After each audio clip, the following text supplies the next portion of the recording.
Halo teman-teman, perkenalkan saya Komang Erfrilianti dengan NIM 7012485. Saya dari kelas C kelompok 2. Nah, pada video kali ini saya akan membahas tentang validasi metode analisis, uji presisi dan akurasi pada penetapan kadar paracetamol menggunakan spektrofotometri UV phase. Jadi pada soal yang pertama itu apa itu presisi dalam analisis farmasi. Jadi dalam analisis farmasi hasil pengujian ini harus dapat dipercaya. Karena itu suatu metode analisis perlu divalidasi terlebih dahulu. Nah, dua parameter penting dalam validasi metode adalah presisi dan akurasi. Jadi presisi adalah kemampuan suatu metode untuk memberikan hasil yang hampir sama ketika pengukuran dilakukan berulang pada sampel yang sama. Nah, presisi ini menunjukkan tingkat konsistensi hasil pengukuran. Sebagai contoh yaitu kadar paracetamol diukur sebanyak beberapa kali menggunakan spektrofotometri UV phase. Nah, jika hasil yang diperoleh itu hampir sama, misalnya 99,8, 100,0 dan 100,1 ppm, maka metode tersebut memiliki presisi yang baik. Nah, presisi sendiri dibagi menjadi dua. Yang pertama ada repeatability atau intrahari. Nah, repeatability ini dilakukan dengan pengukuran yang berulang dengan kondisi yang sama, seperti analisis yang sama, alat yang sama, atau metode yang sama. Tujuannya itu untuk melihat konsistensi metode dalam waktu yang singkat. Yang kedua itu ada intermediate precision.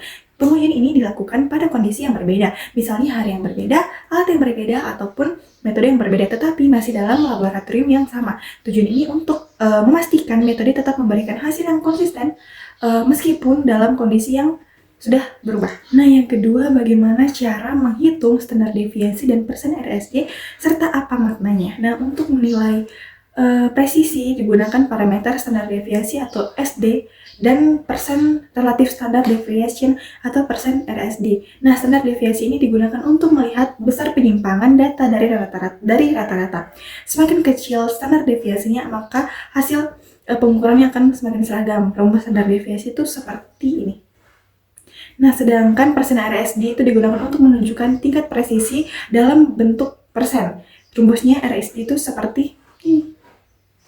Sebagai contoh, jika rata-rata hasil pengukuran adalah 100 ppm dan nilai SD sebesar 0,5, maka persen RSD yang diperoleh adalah 0,5%. Karena hasilnya kurang dari 2%, maka metode tersebut dianggap memiliki presisi yang baik.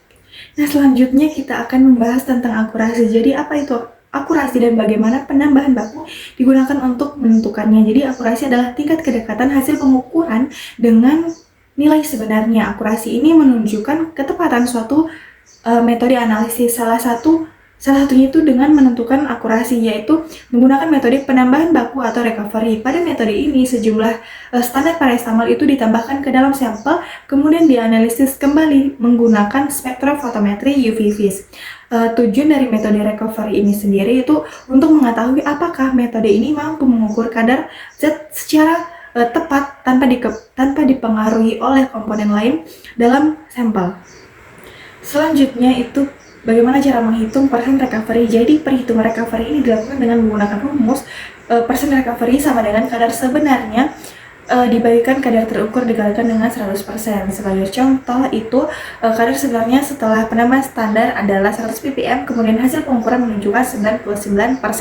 Maka nilai recovery yang diperoleh adalah 99%. Caranya itu 100 dibagikan dengan 99 dikalikan dengan 100%, maka hasilnya adalah 99%. Nilai recovery sebesar 99% ini menunjukkan bahwa metode memiliki akurasi yang baik karena masih berada pada rentang yang dapat diterima, yaitu sekitar 98 sampai dengan 102%. Nah, jika nilai recovery ini terlalu rendah, kemungkinan itu terjadi kehilangan sampel atau adanya gangguan zat lain. Sebaliknya, jika nilai recovery terlalu tinggi, kemungkinan terjadi kesalahan penimbangan, kesalahan pengenceran, atau adanya gangguan pada alat ukur. Nah, hal tersebut menunjukkan bahwa metode ini harus diperbaiki. Nah, yang terakhir itu mengapa presisi dan akurasi ini sangat penting dalam validasi metode analisis, yaitu karena untuk menentukan kualitas hasil pengujian obat. Nah, sebagai contoh, jika kadar paracetamol terbaca lebih rendah dari kadar sebenarnya, maka dosis obat yang diberikan bisa menjadi kurang efektif. Sebaliknya, jika kadar yang terbaca itu terlalu tinggi, pasien dapat menerima dosis yang berlebihan yang berisiko menyebabkan efek samping. Nah, oleh karena itu, validasi metode analisis ini dilakukan untuk memastikan bahwa metode spektrofotometri UV phase ini mampu memberikan hasil yang konsisten, tepat, dan juga dapat dipercaya sehingga mutu dan keamanan obat ini tetap terjamin kualitasnya. Jadi sekian penjelasan dari saya. Mohon maaf bila ada salah kata. Saya Kiri dengan terima kasih.